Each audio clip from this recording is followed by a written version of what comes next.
बिस्मिल्लाहिर्रहमानिर्रहीम। रात का वक्त था।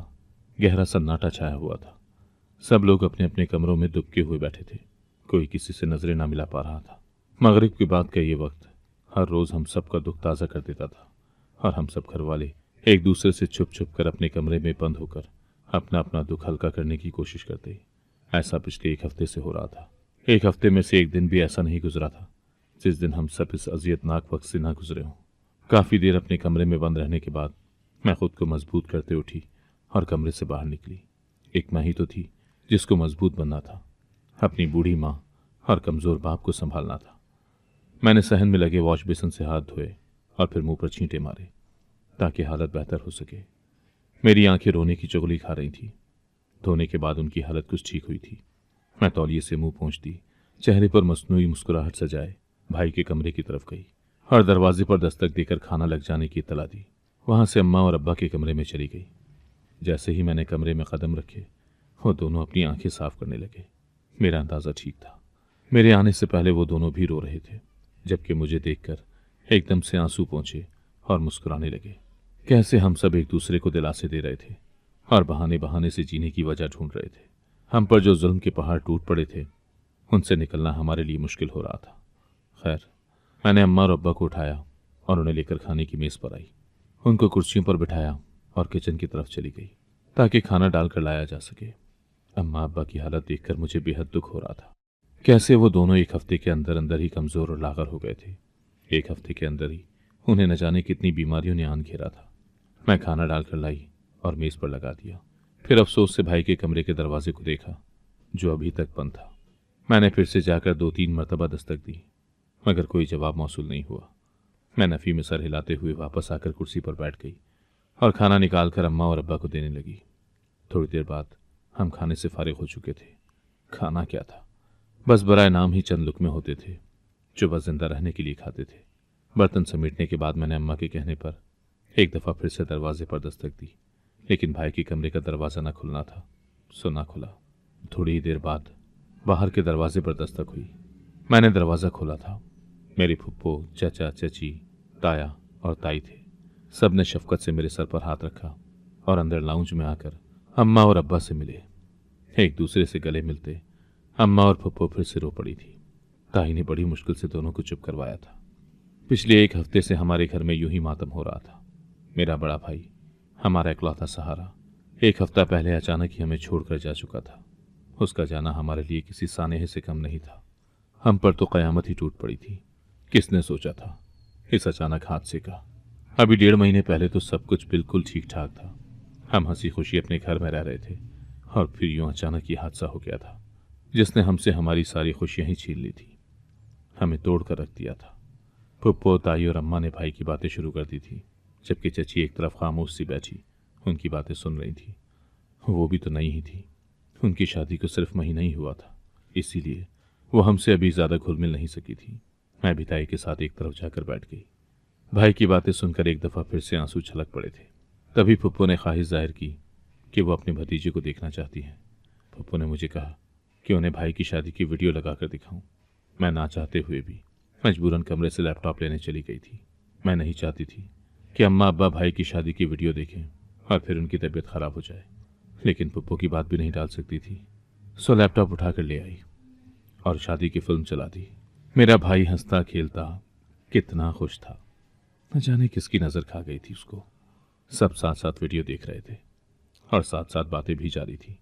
अम्मा तो बार बार भाई की तस्वीर को छूकर प्यार दिए जा रही थी और साथ साथ रो रही थी। तभी फुप्पो ने अम्मा को मुखातिब करते हुए भाभी के बारे में पूछा कि कनीस, तेरी बहू कहाँ है। इस सवाल पर अम्मा ने फौरन से मेरी तरफ देखा था, जबकि मैं तो खुद घबरा गई थी। अब भला मैं फुप्पो को क्या जवाब देती। मुझे कुछ समझ नहीं आ रहा था कि मैं फुप्पो को क्या जवाब दूं। ना झूठ बोल सकती थी और ना ही सच बता सकती थी। फुप्पो की सख्त तबीयत से हम सब अच्छी तरह वाकिफ थे। अगर फुप्पो को भाभी के बारे में भनक भी लग जाती तो न जाने कितना तमाशा हो जाता। और हमारा मातम वाला घर था, हम घर में कोई तमाशा नहीं लगवा सकते थे। इससे पहले कि मैं और अम्मा फुप्पो को कोई जवाब देते, घर के दरवाजे से मोहल्ले के मर्द व खवातीन आते हुए दिखाई दिए। वो लोग रोजाना रात के खाने के बाद हमारा दुख हल्का करने चले आते थे। अब्बा, ताया और चचा मर्दों को लेकर बैठक में चले गए। जबकि औरतें वहीं लाउंज में ही एडजस्ट हो गईं। मैंने औरतों को आते देखकर एक सुकून भरी सांस खारिज की थी कि चलो इनके आने से पप्पू का ध्यान भाभी की तरफ से हट जाएगा, लेकिन ये मेरी महज खुशफहमी थी। उन औरतों ने भी हमारे हाल अहवाल की बात भाभी का पूछा था, लेकिन हमारे पास किसी को बताने के लिए कोई जवाब नहीं था। अब भला मैं क्या बताती उनको कि उसे तो किसी चीज़ का होश ही नहीं है। मेरे जहन में ख्याल आया कि मैं उनको बता दूं कि भाभी को नींद की गोली देकर सुला दिया है। अभी मैं भूल नहीं लगी थी, इससे पहले अचानक से भाई के कमरे का दरवाज़ा खुला और भाभी बाहर आई। उसे देखते ही मैंने और अम्मा ने सर शर्म से झुका लिए थे। कहने को कुछ बचा ही ना था। हमारे सामने ही हमारी इज्जत का जनाजा निकल चुका था। अब किसी से क्या शिकायत करते। मैंने कभी भी नहीं सोचा था कि मेरे भाई की पसंद ऐसी होगी, लेकिन अब क्या हो सकता था।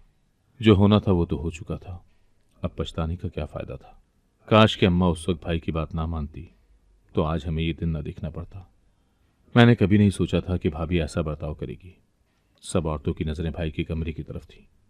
वो तौबा तौबा करती कानों को हाथ लगा रही थी। भाभी के उस हुलिये की किसी को उम्मीद भी न थी।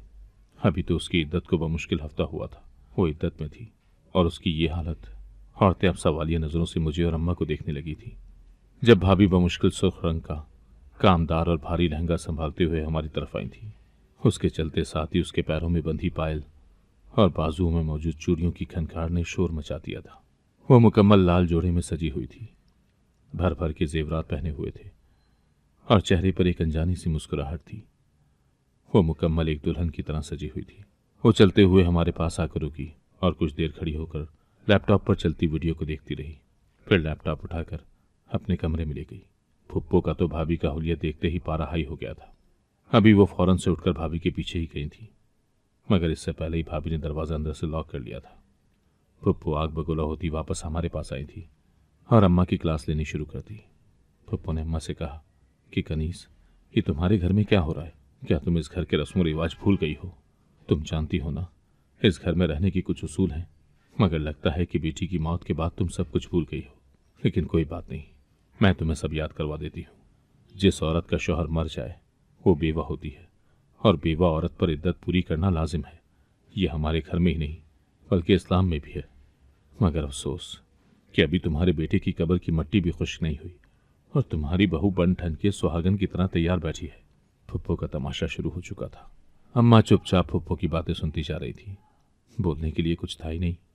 फुप्पो कुछ गलत तो नहीं कह रही थी। जो कुछ भी था फुप्पो सच तो कह रही थी। फुप्पो अभी के अभी भाभी को घर से निकालने का कह रही थी। जब बड़ी मुश्किल से मैंने सिचुएशन हैंडल की और फुप्पो को बड़ी मुश्किल से समझाया। हमारी पूरी बात सुनकर सबने ही अफसोस का इजहार किया था। भाभी को इस घर में रखना और इस होलिये में देखना और बर्दाश्त करना हमारी मजबूरी भी थी।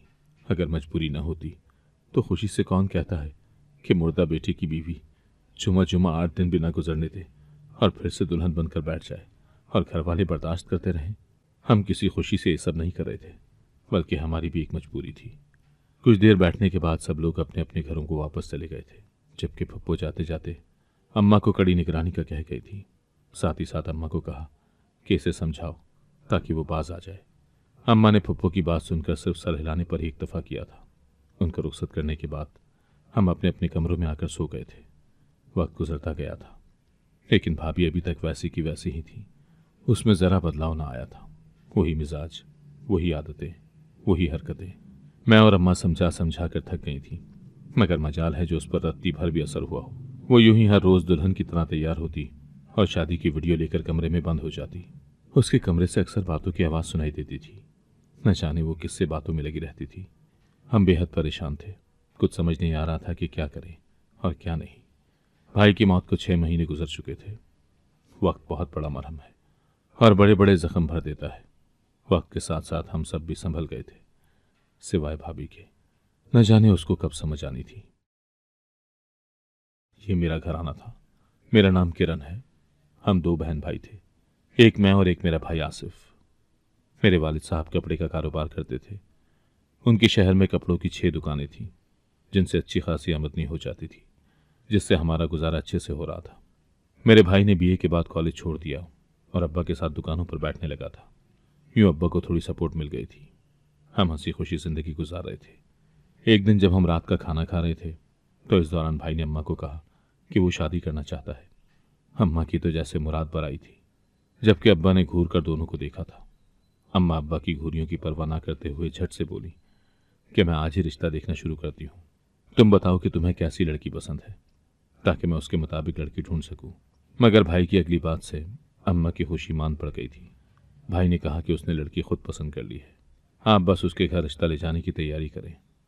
अम्मा और अब्बा हैरानगी से भाई के मुंह की तरफ देख रहे थे। उन्हें भाई की बात सुनकर बेहद दुख हुआ था। आज से पहले तो भाई ने कोई भी काम अम्मा अब्बा की इजाज़त लिए बगैर नहीं किया था। हाँ, जब शादी की बारी आई थी तो जिंदगी का इतना बड़ा फैसला उसने बगैर माँ बाप के मशवरे से कर लिया था। अम्मा भाई को कुछ कहना चाहती थी, जब अब्बा ने अम्मा के हाथ पे हाथ रखकर उसे कुछ भी कहने से रोक दिया। अब्बा समझ गए थे कि उनका बेटा बड़ा हो गया है, अब उसे उंगली पकड़कर चलने की जरूरत नहीं थी। खैर, अम्मा ने लड़की के बारे में भाई से पूछा था तो पता चला कि लड़की यतीम है और अपने चचा चची के साथ रहती है। 2 दिन बाद ही अम्मा, मैं और अब्बा जाकर लड़की को दिखाए थे। शक्लो सूरत से तो वो बेहद खूबसूरत थी, मगर आदात और सलीके का पता तो शादी के बाद ही लगना था। वो लोग कुछ अजीब से थे। उन्होंने हमसे किसी किस्म की कोई इंक्वायरी नहीं की थी, न ही कोई पूछताछ की गई थी। ये बड़ी हैरानकुन बात थी, वरना कहाँ कोई आजकल के दौर में बिना छानबीन किए अपनी बेटी का रिश्ता देता है। खैर, अम्मा ने अपनी तरफ से उनको एक दफ़ा अपने घर आने की दावत दे दी थी ताकि वो आकर अपनी तसल्ली कर लें, मगर इस बात का भी लड़की की चची ने बड़ी सहूलत से इनकार कर दिया था।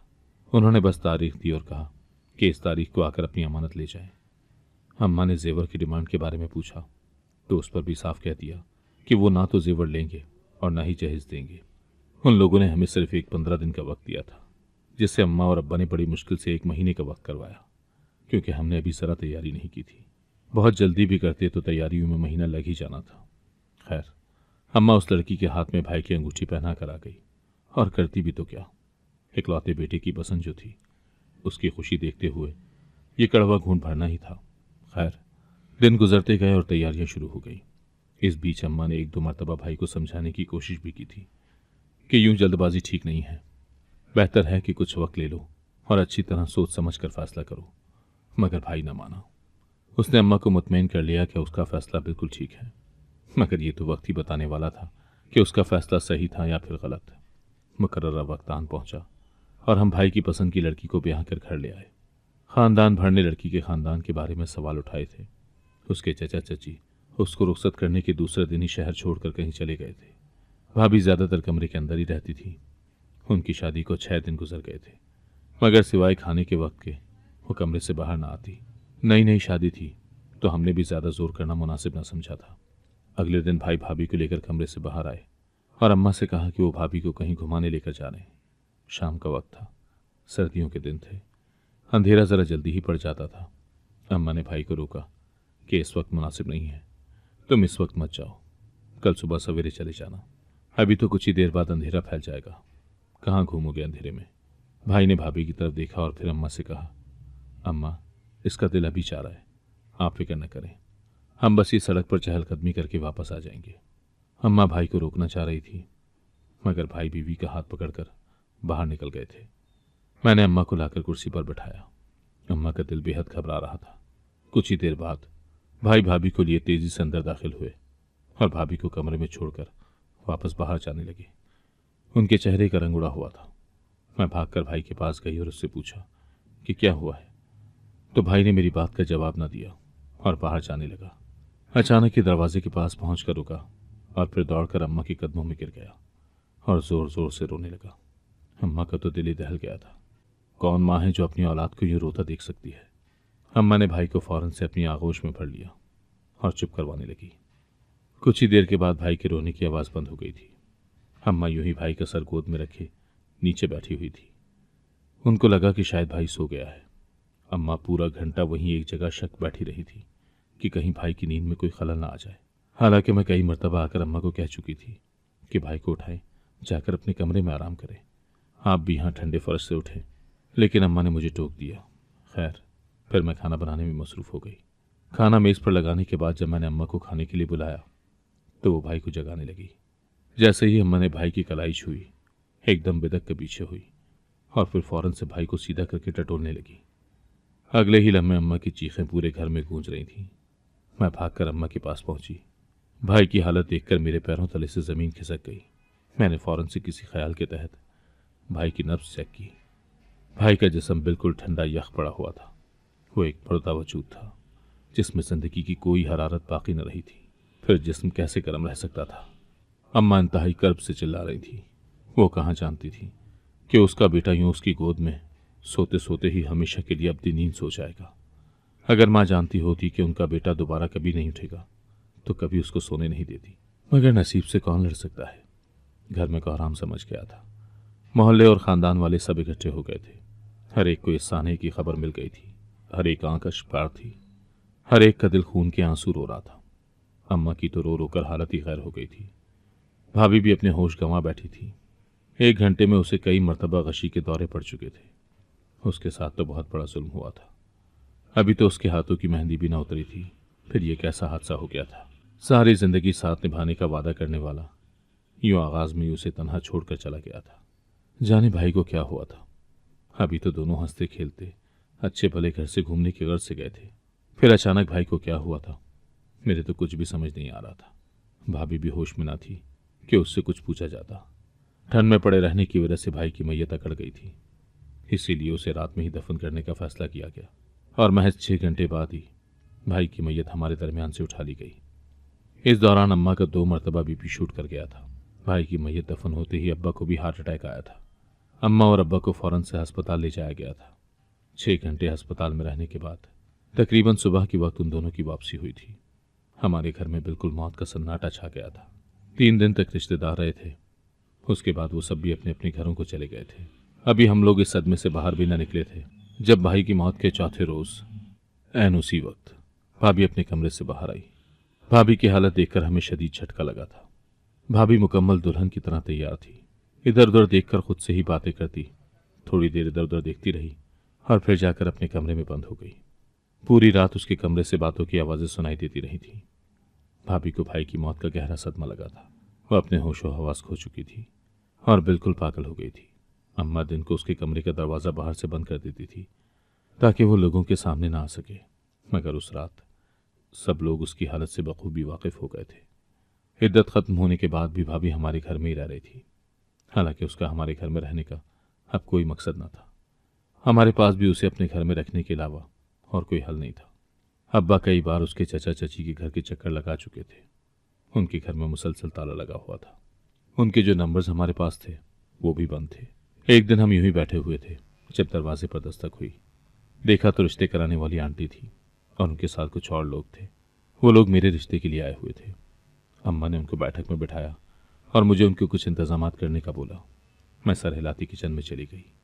कुछ देर बाद भाभी भी अपने कमरे से निकलकर बैठक में चली गई। वहां बैठी एक औरत ने भाभी को देखते ही हैरत का इजहार किया था, तो अम्मा ने उससे भाभी का तारुफ करवाया। जैसे ही उसकी नज़र भाभी के चेहरे पर पड़ी, वो एकदम चौंक उठी थी और अपनी जगह से उठ खड़ी हुई थी। फिर अम्मा से कहा कि वो इस घर में रिश्ता नहीं कर सकती। उसके बाद भी 3-4 रिश्ते आए थे, लेकिन हर बार ही रिश्ते के लिए आए हुए लोग भाभी की शक्ल देखते ही रिश्ते से इनकार कर देते थे। जाने उसके चेहरे पर ऐसा क्या था। उस दिन भी हमारे घर में यूं ही रिश्ते वाले आए और कुछ ही देर के बाद उठकर चले गए। शाम के वक्त उन्होंने आंटी के हाथ इनकार भिजवा दिया था। अम्मा गुस्से से भाभी के कमरे की तरफ गई और कहा कि आज वो भाभी को घर से निकाल देगी, क्योंकि उसकी वजह से हर बार मेरा रिश्ता ठुकराया जा रहा था। अम्मा ने गुस्से से दरवाजे को धक्का दिया। दरवाज़ा एक झटके से खुला था। सामने का मंजर देखते ही अम्मा एकदम चीखती हुई बाहर आई थी। अम्मा की चीखें सुनकर मैं और अब्बा भी फौरन से भाभी के कमरे की तरफ दौड़े थे। सामने का मंजर दिल को लर्जा देने वाला था।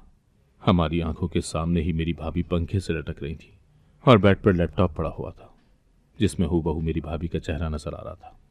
वो बार बार मेरी भाभी का नाम लेकर उसको रुकने का बोल रही थी।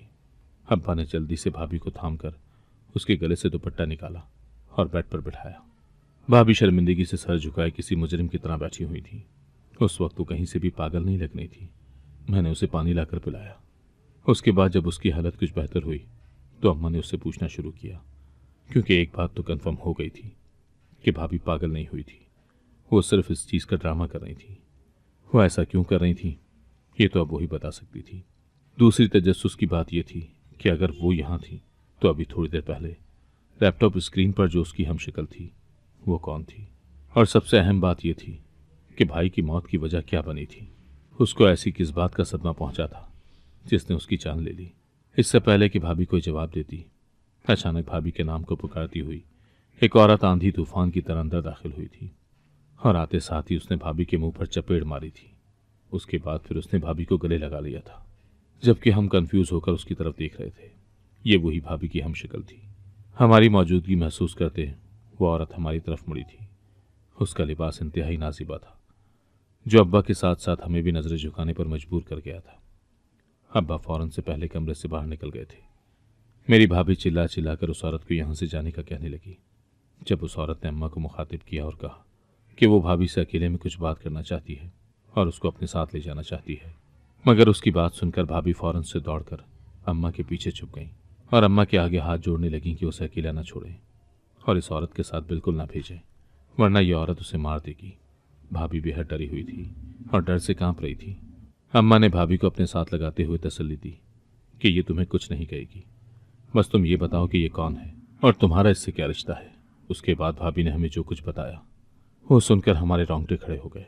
दरअसल ये औरत जो भाभी की हमशक्ल थी, ये एक तवाइफ थी और बदकिस्मती से भाभी की माँ भी। उस औरत को एक अमीर आदमी ब्याह कर कोठे से निकाल कर ले गया था, जहां उसकी औलाद हुई, लेकिन उस औरत ने तवाइफों वाले काम ना छोड़े थे, जिससे तंग आकर उसके शौहर ने उसे तलाक दे दी थी और बेटी समेत घर से बाहर निकाल दिया। भाभी की माँ ने भाभी को यतीम खाने में छोड़कर कोठा संभाल लिया था और वापस मुड़कर कभी भी उसकी खबर न ली। भाई और भाभी की मुलाकात कपड़ों की दुकान पर ही हुई थी, जहां उन दोनों ने एक दूसरे को पसंद किया और शादी कर ली। भाई को पता था कि अम्मा यतीम खाने में रहती लड़की से कभी उसकी शादी नहीं करवाएंगे, इसीलिए उन दोनों ने एक फैमिली को कुछ पैसे देकर चचा चची बनने पर राजी कर लिया। तभी वो लोग शादी के दूसरे दिन ही गायब हो गए थे। भाई ने शादी पर जिन गाने बजाने वालियों को बुलाया था, उनमें से एक भाभी की माँ भी थी। उस वक्त वो नहीं जानती थी कि ये उसकी बेटी की शादी की तकरीब है, लेकिन भाभी को देखते ही वो पहचान गई थी कि ये उसी की बेटी है। अपनी बेटी को यूं जवान और खूबसूरत देखकर वो बेहद खुश हुई थी। अब उसका इरादा अपनी बेटी को भी कोठे पर बिठाने का था, मगर अफसोस कि भाभी की शादी ने उसका ये मंसूबा नाकाम कर दिया। लेकिन वो भी मौके की तलाश में थी कि कब उसे मौका मिले और वो भाभी को उठाकर ले जाए। लेकिन बदकिस्मती से उसने एक दिन भाई को देख लिया। वहीं उसके शातिर दिमाग ने एक और चाल चली और भाई को अपने बारे में बता दिया और साथ में ये भी कहा कि मेरी बेटी भी एक तवाइफ है। उसने सोचा था कि ये बात सुनकर भाई भाभी को तलाक दे देंगे, मगर भाई को तो भाभी से मोहब्बत थी। वो उसे तलाक तो ना दे सके, मगर उसके तवाइफ होने का सदमा भी बर्दाश्त न कर पाया था और जिंदगी की बाजी हार गया था। भाई की मौत के बाद तो भाभी की माँ का रास्ता और भी आसान हो गया था। तभी भाभी ने अपनी माँ से बचने की खातिर पागल हो जाने का नाटक शुरू कर दिया। लेकिन अब भाभी की माँ को पता चल ही गया था कि भाभी पागल नहीं है। तभी उसने भाभी को अपने साथ ले जाने की धमकी दी, जिस पर भाभी ने खुदकुशी की कोशिश की। भाभी कहते कहते रो पड़ी थी, जबकि वो औरत शोलाबाज नजरों से भाभी को घूर रही थी। जब अम्मा ने आगे बढ़कर उस औरत का मुंह थप्पड़ों से लाल कर दिया था। वो थी ही इसी काबिल।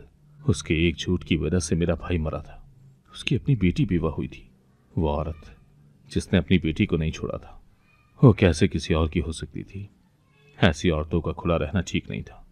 अम्मा ने उसी वक्त 15 पर कॉल मिलाकर उसको पुलिस के हवाले करवा दिया। उसके बाद अम्मा ने हम दोनों की शादियां अच्छी जगह की थी। अगर आपको आज की कहानी पसंद आई है तो वीडियो को जरूर लाइक कीजिएगा और अपने दोस्तों के साथ भी शेयर कीजिएगा। और हाँ, अगर आपने अभी तक हमारा चैनल सब्सक्राइब नहीं किया तो जरूर सब्सक्राइब करें। मिलते हैं कल एक नई और दिलचस्प कहानी के साथ। अल्लाह हाफिज।